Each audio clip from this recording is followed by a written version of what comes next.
Shalom buat para pemirsa Debbie Basdir TV di mana saja berada. Hari ini saya pengen ngobrol-ngobrol ini ya. Jadi di Jakarta ini ada satu persekutuan namanya PKKO. Apa itu PKKO? Persekutuan Karyawan Kristen Oikumene ya. Nah, ini sangat menarik sekali karena saya juga beberapa kali telah diundang pelayanan di sini. Jadi pertama kali saya melihat persekutuan ini, wow aja gitu ya. Di Jakarta di tengah kesibukan ya, bayangkan saudara, kesibukan di Jakarta ini ya, kita bisa habis berjam-jam di jalan, belum lagi kerja, tapi ada satu wadah yang namanya PKKO yang masih menyediakan waktu, tenaga, bahkan mungkin air mata, dana untuk membangun sebuah persekutuan karyawan Kristen Oikumene dari berbagai gereja.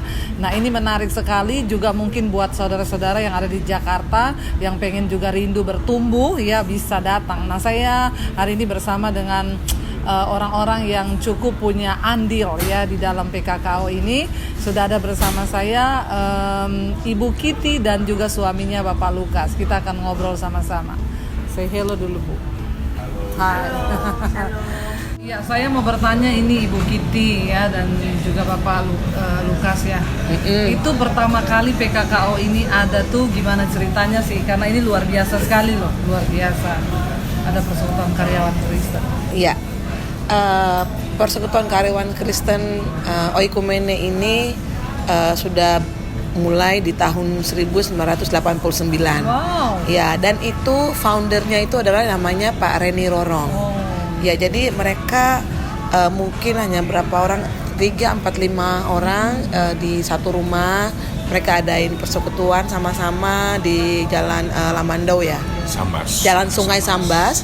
Terus kemudian, nah, karena memiliki visi yang sama untuk mencari jiwa, akhirnya itu berlanjut terus sampai kita mulai ibadah di Intiland Tower itu sudah hampir dengan 30 tahun 30 sampai dengan tahun ini.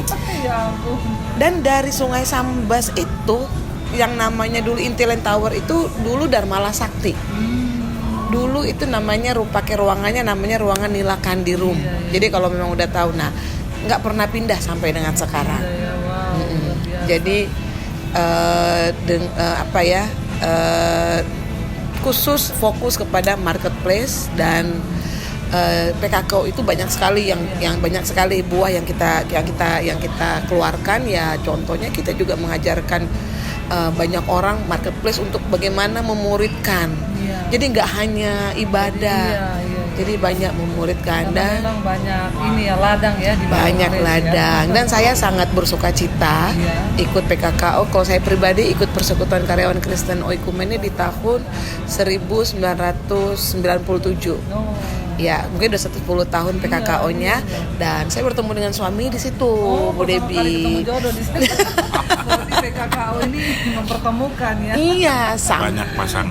banyak pasangan, bukan cuma saya. Bertemu di pelayanan. Banyak pasangan bertemu di di Persekutuan Karyawan Kristen Oikumene karena kita tuh selain hari Rabu, ibadah kita setiap hari Rabu, kita juga banyak kegiatan-kegiatan yang kita lakukan. Iya. Akhirnya frekuensi pertemuan Itu semakin sering. Nah, jadi dan indahnya kalau ketua umum saya selalu bilang tuh kita orang berteman sampai mati. wow. Jadi memang mereka tuh berteman memang sudah berteman sudah melebihi dari keluarga. Iya.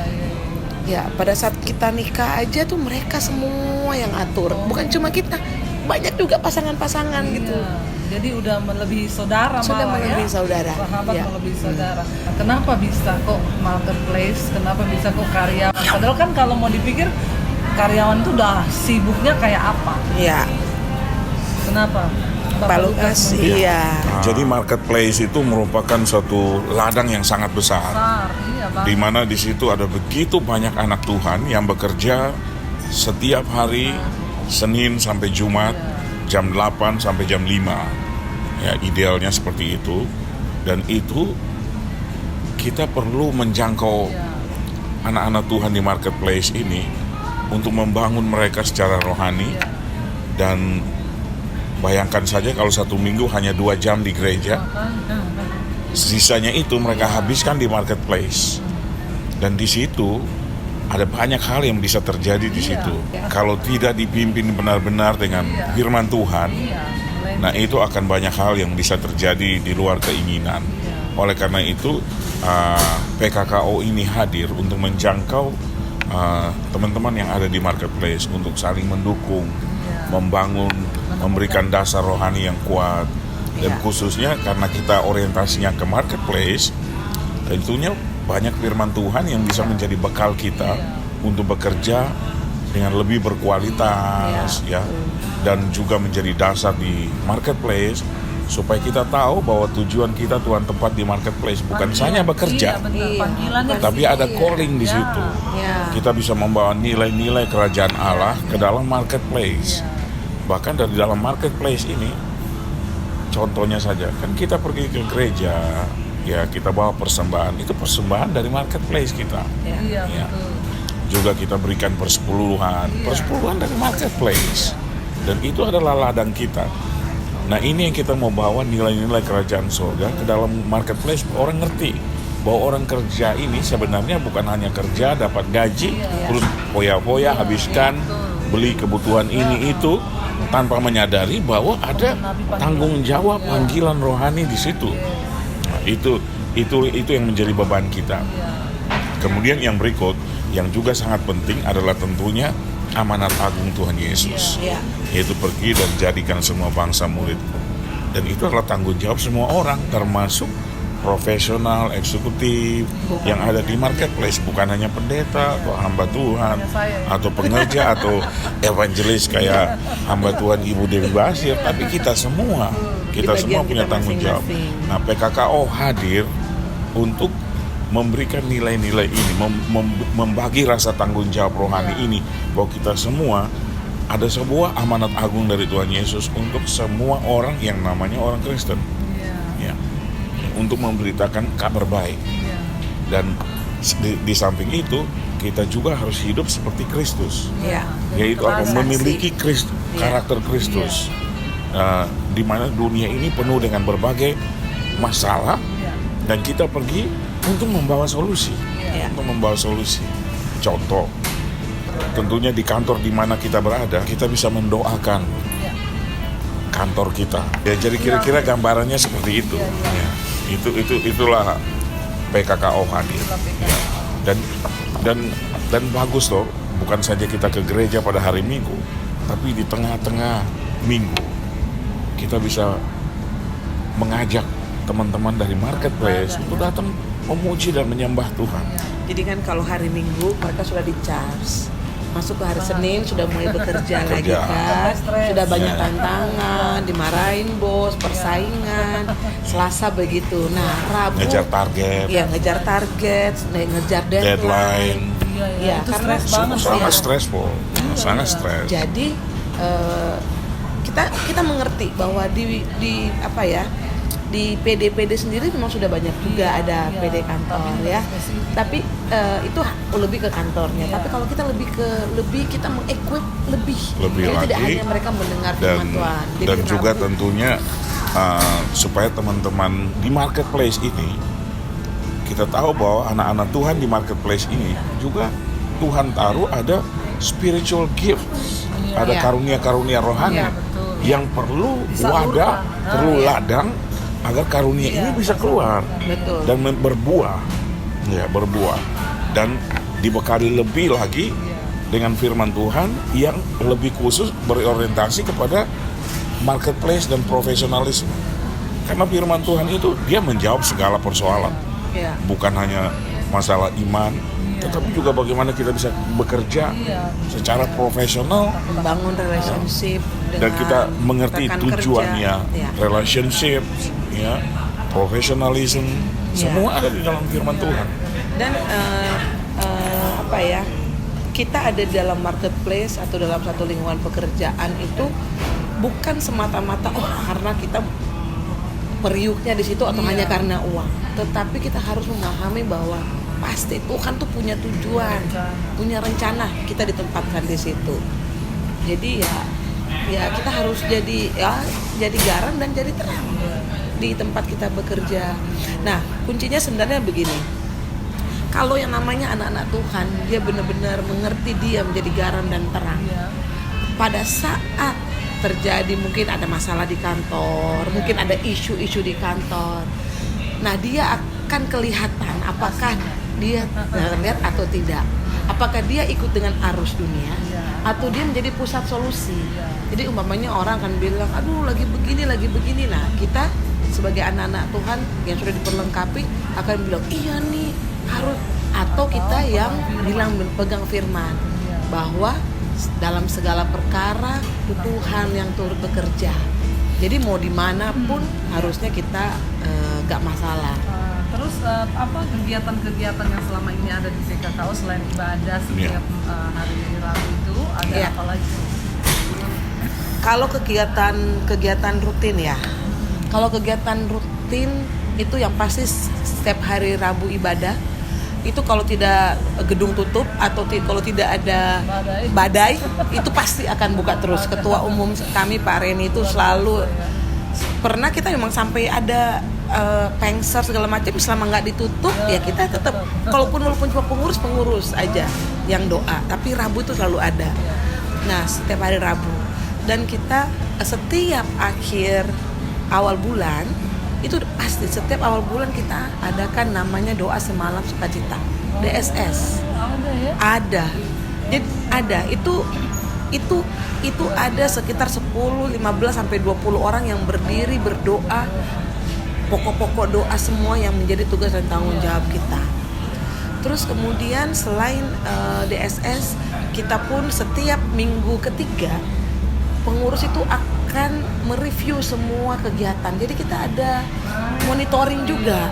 Jadi karena kita kan profesional, jadi kita harus mereview. Di luar daripada itu itu pasti. Jadi pelayanannya itu dibagi dalam beberapa bagian. Yang pertama tentunya pelayanan pastoral. Itu termasuk peribadatan praise and worship yang rutin setiap Rabu. Kemudian ada pelayanan diakonia. Pelayanan diakonia ini menyangkut pelayanan sosial, baik secara internal ke dalam ke setiap anggota maupun keluar.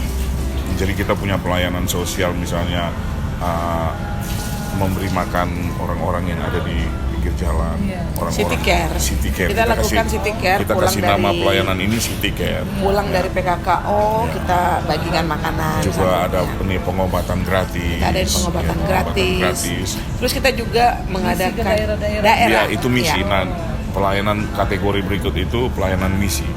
Kita ke daerah-daerah ya di Jawa maupun di luar Jawa. Nah, ke daerah-daerah biasa kita buat pelayanan. Basic pelayanan misi kita itu tentunya karena kita punya core-nya itu penginjilan dan pemuritan. Jadi ini kita bawa ke sana. Jadi di sana tentunya kita lakukan penginjilan dan pemuritan. Nah, penginjilan dan pemuritan ini kita punya core program yang namanya 4HR. Pelayanan 4HR ini pelayanan 4 hukum rohani. Nah, itu menjadi basic pelayanan kita. Itu dalam penginjilan tentunya kita lakukan itu. Kemudian misi juga tentunya kita lakukan, misalnya doa dan konseling buat daerah-daerah di mana kita bermisi. Dan tentunya juga bantuan sosial dan semuanya. Makanya saya juga pernah lihat dulu waktu pas saya pelayanan itu ada pengumuman ada taman pintar ya, kayak taman baca. Taman bacaan. Jadi itu bagian dari pelayanan diakonia. Iya, jadi kita bangun taman bacaan di satu gereja atau satu komunitas. Terus ya kita siapkan buku, kita siapkan rak semua, kayak perpustakaan, sehingga mereka anak-anak yang mungkin nggak pernah baca buku-buku, ya kita kasih buku-buku yang lumayan pengetahuan. Terus kemudian di Alor pun di NTT kita juga bangun taman bacaan. Ya karena mereka kan mungkin dunia luar mereka hanya lihat sekilas ya, tapi dengan kita bawa buku-buku yang cukup beragam itu menambah wawasan buat mereka. Di Alor pun kita pernah menyumbang seperti kayak laptop untuk internet sehingga mereka bisa juga belajar internet. Jadi banyak PKKO lakukan. Kenapa orang mungkin bertanya kenapa mesti sampai keluar? Itu yang Pak Lukas selalu bilang. Karena kita di dalam sudah terima. Iya. Nah, pada saat kita keluar kita melatih otot-otot iman kita. Sehingga kita bisa melihat, wah masih banyak yang belum kita lakukan. Dan ada rasa ucapan syukur ternyata selama ini. Ya, jadi itu juga misi ini juga tujuannya sebenarnya seperti pedang bermata dua. Iya. Kita pergi dan memberkati orang-orang yang kita layani. Iya.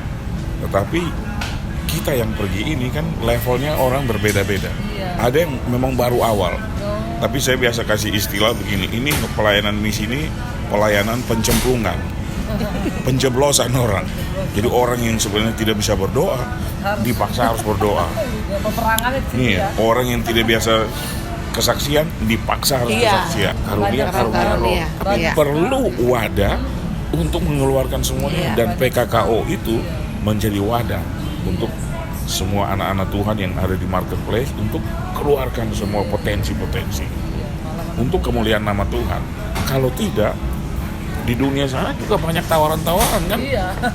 Dia Yang mau mencuri. terima gaji, punya banyak Iya, uang, mencuri. dia salah jalur, dia Bahkan pergi bukan cuma itu aja, mencuri karunia. Iya. Harusnya itu hura-hura di Tuhan. sana. Betul. Malah nyanyi dinaikin. Banyak sekali, Betul. itu banyak sekali. Karaoke, Banyak. iya. Iya, Dan puji Tuhan. talenta yang Tuhan berikan kita tidak persembahkan buat Tuhan. Dan di PKKO ini banyak anak Tuhan yang diselamatkan karena Iya. dulu keluarnya dugem, Iya, benar. tapi ditarik ke tempat ini dan Karena sekarang mereka sumpah kan di dunia kerja. sekarang menjadi pelayan-pelayan Tuhan yang luar biasa. Terus ngomong-ngomong nih, kalau kita bicara tadi soal itu semua kan dibutuhkan dana nih. Nah, Iya. Mika sendiri itu dananya dari mana? Ya, Dapat pinjaman kah apa? Berkorban ya? semua biaya sendiri. Tidak, Semua semua kita mempersembahkan. Jadi korban. kita ada yang persembahan iman kasih, Dengan terus sukacita. iya dengan Malah sukacita. justru tempat untuk Ya. menabur ya. Iya, tempat Menabur. untuk belajar menabur, Iya. tempat Iya. untuk jadi biasanya kalau dari setiap event kita maupun besar pun pasti kurang lebih 60-70% itu baru dari internal. Oh. Sisanya ya mungkin dari partisipan, dari orang lama yang orang-orang yang terbeban. Iya. Tapi ya puji Tuhan sampai sekarang ini 30 tahun masih berjalan Luar nonstop. biasa. Iya. Kalau Ibu Katy sendiri di situ posisinya sebagai apa? Kebetulan saya sebagai ketua pelaksana. Jadi ketua pelaksana itu lebih kepada yang memastikan keseharian, activity. Ya, tetapi sebenarnya ketua umum sendiri adalah Pak Reni Rorong. Oh, ini Pak Reni nggak bisa datang ya? Pak Reni tidak bisa datang. Saya sih berharap istrinya. Nah, ini dia. Nah, iya. Silakan dulu. Nah, sudah ditunggu. Nah, ini namanya Ibu Marlin Rorong. Kalau saya suka panggilnya Kak Marlin. Ya, ini istri dari Pak Reni Rorong. Jadi ketua umum PKKO. Iya, Ibu Ketua ini yang luar biasa. Aduh, Marlin Ibu, aja. coba bisa dicerita deh. Tadi sedikit sudah dikasih tahu sih. Dulu pertama kali PKKO berdiri itu tuh bagaimana sih ceritanya? Tiba-tiba dapat beban. PKKO itu dulunya kita sekumpulan anak-anak muda yang tergabung dalam Persekutuan Karyawan Kristen Iya. Ogimene yang dibawa LPPI juga. Lalu karena kami merasa kami sudah bekerja semua karena PDPK itu adalah pemuda, lalu Iya. kami mempunyai kerinduan gimana kalau kita mengadakan suatu persekutuan yang isinya adalah karyawan-karyawati Kristen. Dan terbentuklah saat itu ketika kami sedang rapat tahunan LPPI bulan Mei di tahun 1989. Ya. Beberapa teman-teman yang tergabung dalam Persekutuan Karya Pemuda Kebayoran itu, PDPK itu berinisiatif untuk yuk kita buka lagi, kita bangun satu pos pelayanan lagi, yaitu namanya PKKO. Dengan kerinduannya gimana tuh, Bu? Maksudnya biar Dengan karyawan. kerinduannya banyak karyawan-karyawati Kristen yang kalau pulang kantor nggak tahu mau kemana atau daripada enggak macet. mereka juga pergi ke tempat hal-hal clubbing lah, hal-hal yang tidak baik, baiknya kita jaring aja Iya. ke PKK. Terus ini kan udah lama banget ya Bu, ada suka duka nggak selama? Oh, banyak. Bisa dicerita nggak? Tapi jangan banyak-banyak ya kalau dicerita. Persekutuan doa itu, pelayanan itu kadang-kadang sama juga kayak bekerja. Iya. Ada beberapa teman-teman yang saya juga kurang mengerti kenapa mereka mengadakan satu seperti bedol desa gitu. Jadi sekelompok orang pergi mengadakan, membuat satu persekutuan doa sendiri. Kemudian itu sudah ada 2 kali yang seperti itu, mengadakan bedol desa di PKKO, pergi dan membuka pos pelayanan Nah, lain. bagaimana itu Ibu memandangnya? Ya kita, puji Tuhan suami saya orangnya selalu Sabar banget ya, Ibu itu berpikiran suaminya. positif. Jadi dia Iya. pikir ya sudahlah, berarti PKKO ini harus berkembang. Iya, betul. Berkembang. Iya, oke. Mereka bukan lawan tapi mereka teman. Ya, Tetap teman di dalam Tuhan. Iya Bu, mewakili suami nih. Iya. Ada himbauan nggak untuk di luar sana tuh banyak sekali karyawan-karyawan Kristen yang sedang menyaksikan ini, Ibu ajaklah mereka untuk bergabung di PKKO ini. Tentunya di masa-masa yang semakin sulit seperti Iya. ini, di mana kasih itu sudah hambar, Iya. di mana kepedulian satu dengan yang lain itu semakin tipis sekali. Dan banyak kali kita ketemui orang itu tiba-tiba bunuh diri Iya. karena tidak punya pengharapan dan tidak punya iman. Mereka nggak tahu harus berpegang kepada siapa ketika masalah itu melanda kehidupan mereka. Karenanya PKKO ada, persekutuan doa kami ada. Mari bergabunglah bersama dengan kami karena Yesus adalah satu-satunya jawaban Iya. di dalam dunia yang semakin gonjang-ganjing gak karu-karuan saat ini. Yesus adalah satu-satunya harapan yang memberikan masa depan kepada setiap orang, terutama karyawan-karyawati Kristen. Semakin banyak tekanan di dalam pekerjaan, mari semakin kita dekat dengan Tuhan, karena dalam Tuhan itu ada jawaban. Amin, amin. Hadir setiap Rabu. Iya, Ya, jadi kami mengundang hadir. untuk hadir setiap hari Rabu. Kami ada di Intelent Tower, mulainya jam 6:30 malam. 7 malam. Iya, jadi saudara, saya percaya yang menyaksikan ini, ya kita percaya bahwa tidak ada tempat lain, tidak ada tempat hiburan lain selain kita dalam hadirat Tuhan. Ya. Jadi saya percaya buat saudara yang melihat ini boleh datang ya setiap hari Rabu di Intelent Tower jam 18.30. Mari bergabung bersama dengan kami, maka saudara akan mulai melihat karuniamu itu akan Tuhan bilang kobarkanlah setiap karunia roh yang ada dalam dirimu. Di sini bisa tersalurkan untuk memuliakan nama Tuhan. Ingat, hidup ini bukanlah soal mencapai semua yang kita inginkan, tapi kita harus mencapai apa yang Tuhan inginkan. Tuhan memberkati. Shalom.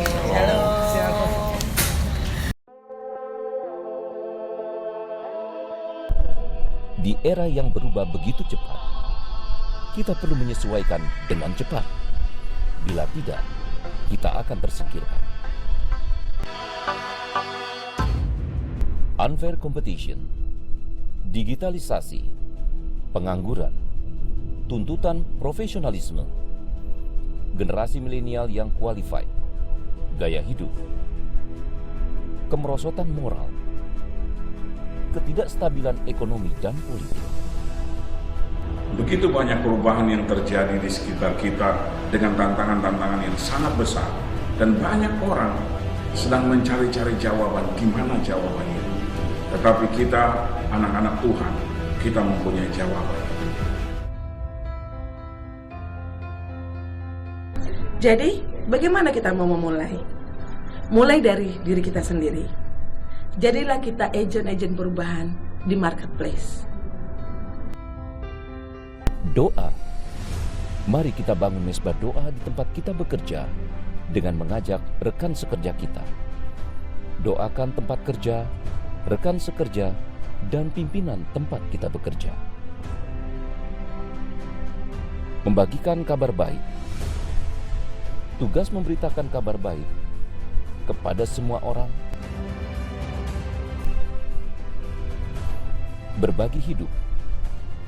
Menyatakan kasih Kristus secara nyata dengan melayani sesama.